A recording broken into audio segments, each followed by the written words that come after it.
Hello, learners. I am Parikshit, and welcome to another very exciting session on Unacademy CAT-alyst.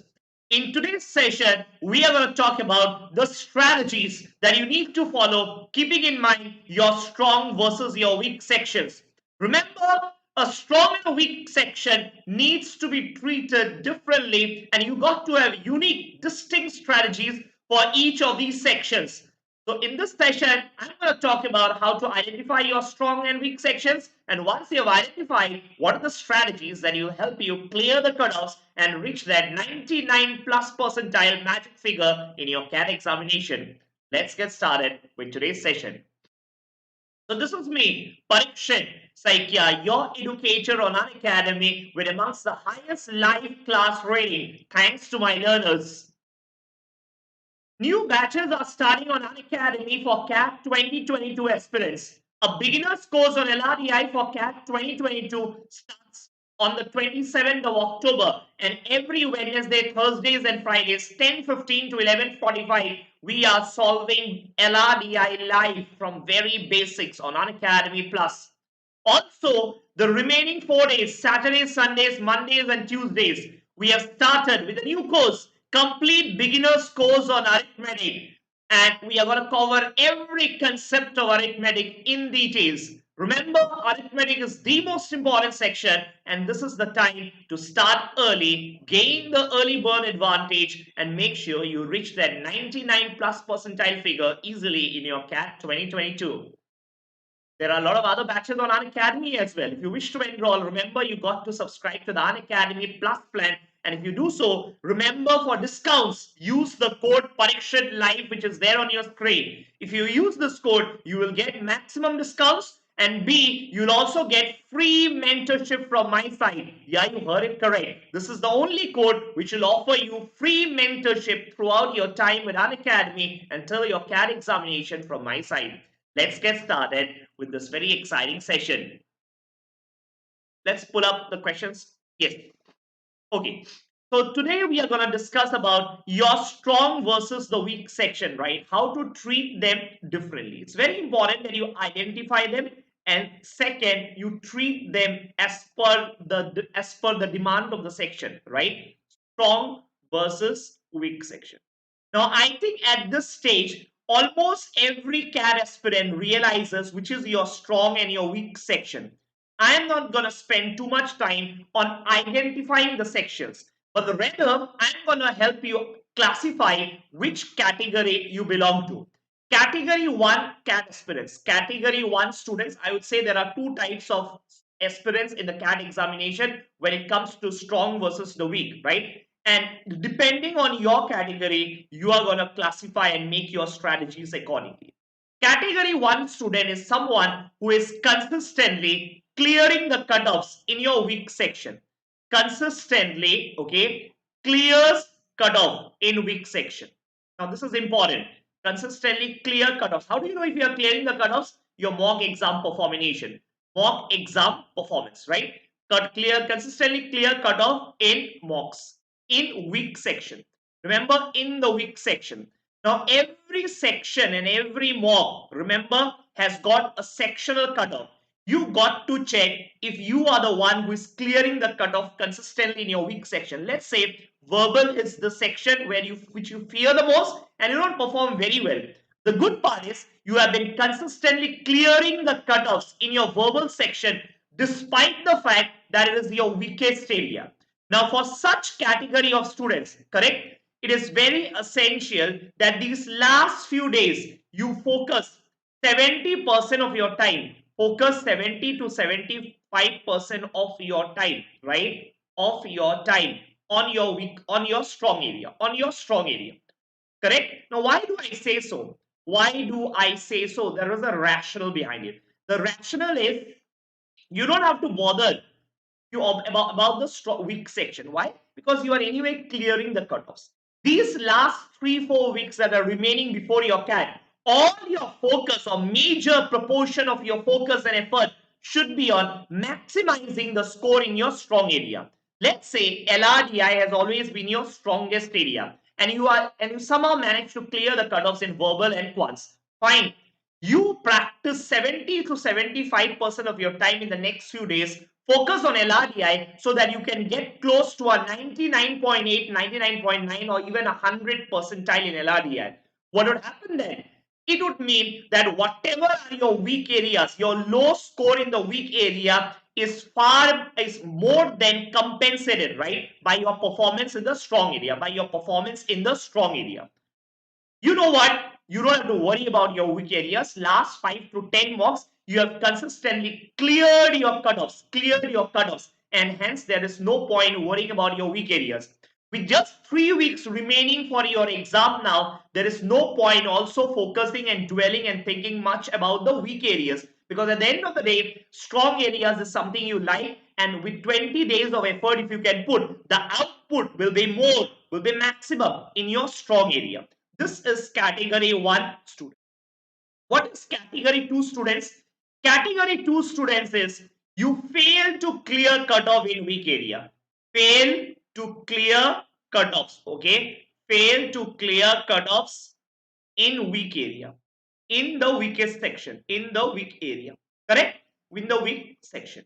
Now for such students, the problem is even if you get 100 percentile, let's say in LRDI, which is your strong area, you will not be able to get a call from the IIMs because almost every IIM will have sectional cutoffs. For such students, for the 70 to 75% of your time in the next few days, and it's obvious, right, should be on your weak area of your time on weak section. Correct? Let's say verbal is your weak section. So how do you dwell with it? That's the next part I'm going to come to. But again, your broad level classification should be very clear. You are good at the subjects, all the subjects, no point, no problem.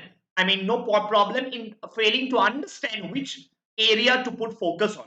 But if you are not good in any specific area, you got to understand, have you been able to clear the cutoffs or not? If yes, fine, don't bother about the weak areas much, concentrate on the stronger areas. But if no, concentrate on the weak areas, because at the end of the day, the sectional cutoffs are important and you got to clear the cutoffs in the sectional areas in each of the 3 sections in your CAT paper.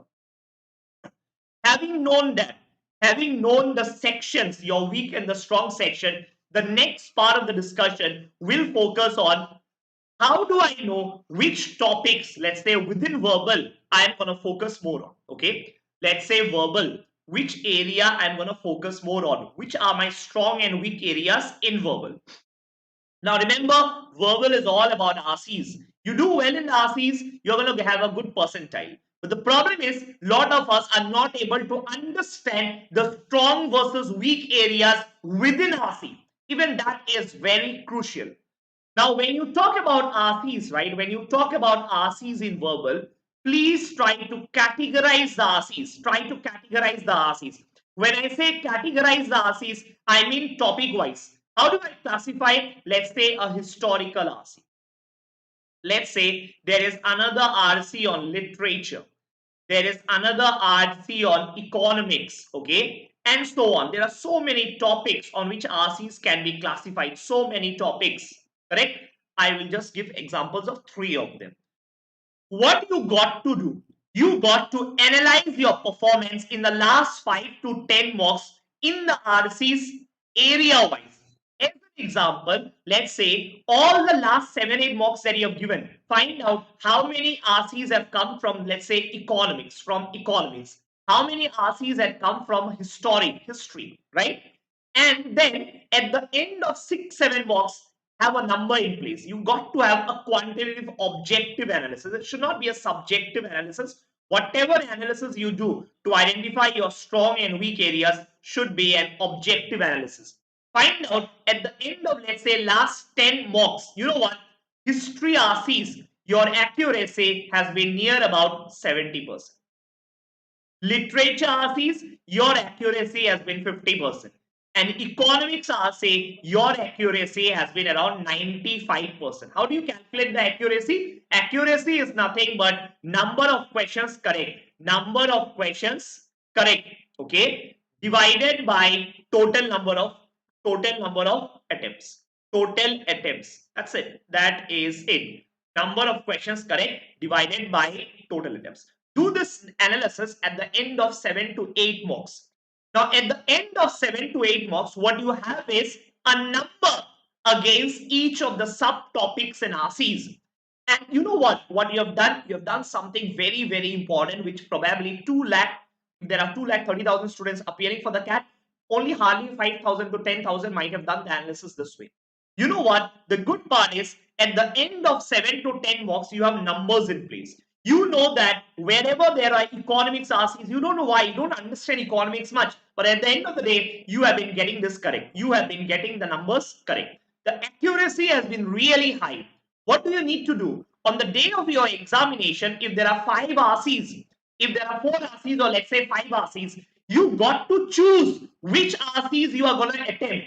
And what on basis of what do you choose? Not on the basis of your gut feeling, but on the basis of objective analysis that you have done.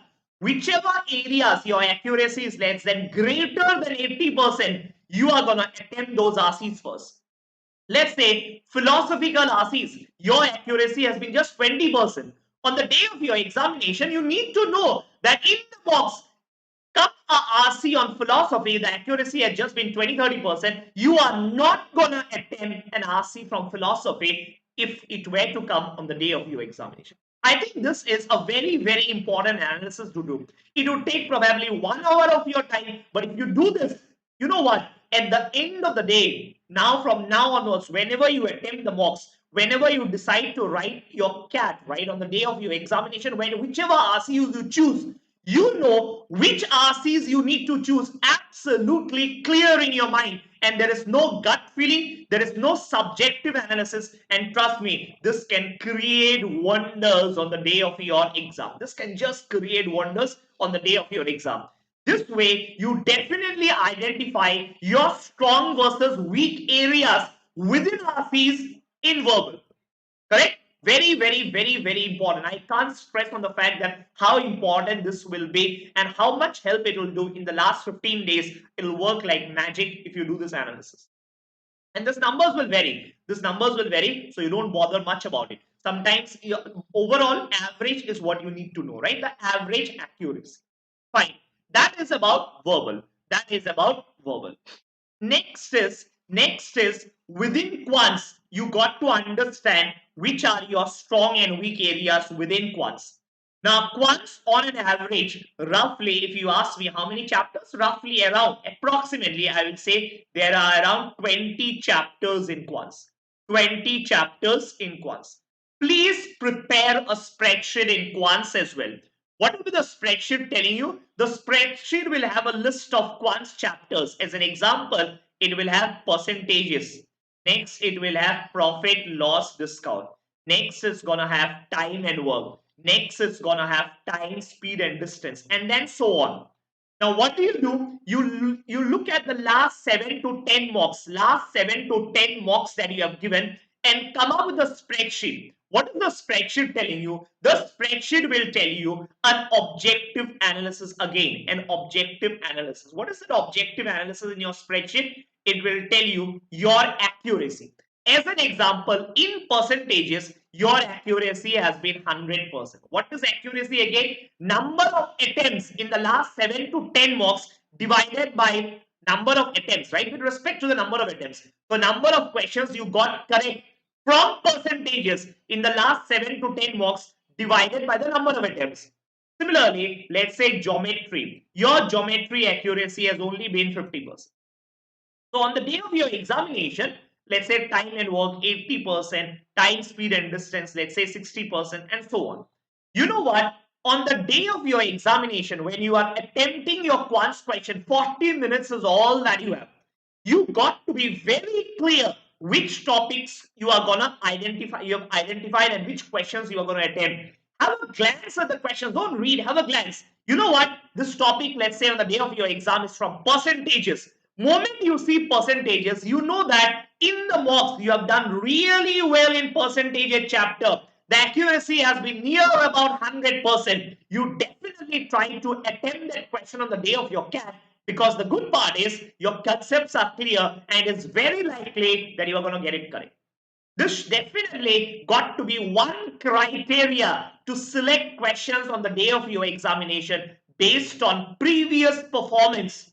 And the previous performance analysis is something you got to do. Again, I'm saying it should not be a subjective. You should not feel like that, oh, you know what, I know probability. But every time you try to solve a probability question on the day of your mock, you realize that you're not good at it. You are not getting the answers. Fine, that is perfect. Every human being has got some strong and weak areas. And on the day of your exam, should you get a probability question, unless you have done the question before, there could be one scenario. You're not good in probability, but the good part is you have done that question before, either in your class or in your mocks. So you go ahead and attempt probability question. But you see that question is unfamiliar to you. You have not done it in your class. You have not done it in the mocks. And you know what? Probability has never been your strong area. The analysis that you did showed that probability you get correct only 40% of the times. Fine, this is not a question to be attempted on the day of your exam in round one. I'm not saying you don't attempt. I'm only saying starting, don't attempt this question. Attempt other questions. There are better questions to attempt, and your focus area got to be on the other questions. Got to be on the other questions. Yes, very, very, very important. Same analysis you do for LRDI. You write down the name of the chapters, mention games and tournaments, mention pie charts. Don't you might not have pie charts. You can just say graphs. You can just say maxima minima. You can just say cubes. Do the same analysis for LRDI as well. And what I only want from you is the day you write the exam, before that, everything is clear in your mind in an objective fashion. You know what? My strong and my weak areas. Trust me, you have been working hard for the last 5 months, 6 months, some of you over an entire year, right? These last 20 days, it's not about how much more you study. Whatever you had to study, you already did. You have been studying for 6 months. But now, at the end of 6 months, if you realize that you have not reached your dream target score, it's unlikely that 20 days remaining, just effort will help you clear the cutoffs. Why? Because you have already put that effort for 6 months. What you could not achieve in 6 months, it is difficult to achieve in just 2 weeks or 3 weeks. But what can make wonders and what will make wonders is if you change your strategy. You change your strategy depending on an exhaustive and comprehensive evaluation of your past performance areas. And when I say past performance, I mean to say a thorough understanding of your strong and weak sections. It's not just your strong and weak sections, but within each section, which topics you are good at. It's very important. Correct? Because just 20 days remaining, even if you do for study for 10 hours a day, we are talking about how many hours? Probably around 200 more hours of studies, right? So with 200 hours, magic will not happen if you put effort only on the study part, but magic can happen and will happen if you focus on the strategy part, how to strategize and maximize your items. Correct? This is a very important part of the discussion, and keep this in mind.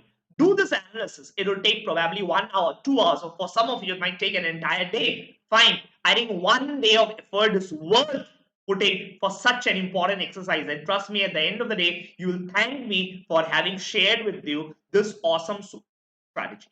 Correct? Okay. Also, I must tell you, okay, since the CAT is very near, we are not looking at attempting 100% of the questions. We are not attempting 100% of the questions. If you look at last 3 years data, okay, you know what? Approximately every section, if you can get around 50% to 60% of the questions correct, net score, 50% to 60% net score, okay, if you can get 50% to 60% of the net score in every section, it's very likely that your cutoffs are going to be cleared. You would have cleared cutoffs. So a safe number to assume, what is the assumption here? The assumption is the paper difficulty level will be the same like the last 3-4 years. It's not going to change much. If that is the case, 50 to 60% of the net score. So if there are, let's say, 20 questions, as an example, let's say there are 20 questions or 22 questions. If you can get somewhere around 12 to 13 correct, 12 to 13 correct, right, on the day of your examination net score. I'm not saying attempt 20 and get 12 correct. That would not do. Why? Because there will be a lot of negative markings. but your net score is overall equivalent to 12 to 13 questions correct, most likely you would have cleared the cutoffs. This is your target. Keep the score range in mind. So 50 to 60% is a very decent score in the CAT, and I'm sure it will help you reach your dream B school. Correct? Okay, I think that is it. I think that is it. Yes, I will quickly make a few announcements that you must know a quick, very important announcements. First is the plus subscriptions, right? I mean, for people who are interested in preparing for your CAT 2022, and if you're interested for being with us and preparing for GDPI, for your Maharashtra CET, TISNET, ZAD, you can go for the plus subscription. The prices are on your screen. Whatever prices you see on top of it, you will get discounts. How do you get discounts? Whatever prices you see, use the code that is there on your screen, Parikshit Live. That is a discount code. It will give you more discounts compared to the prices that you see on your screen. Iconic subscription is also available for those of you who are interested in the Iconic plan.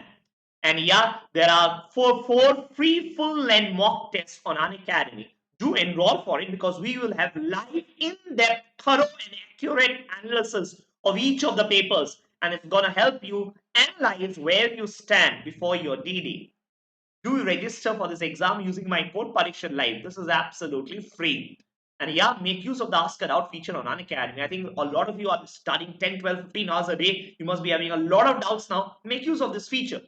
Correct? And yeah, there is a mega combat and there are scholarships to be won. November 7th, 5 p.m. Mark your calendar. It's a free scholarship test.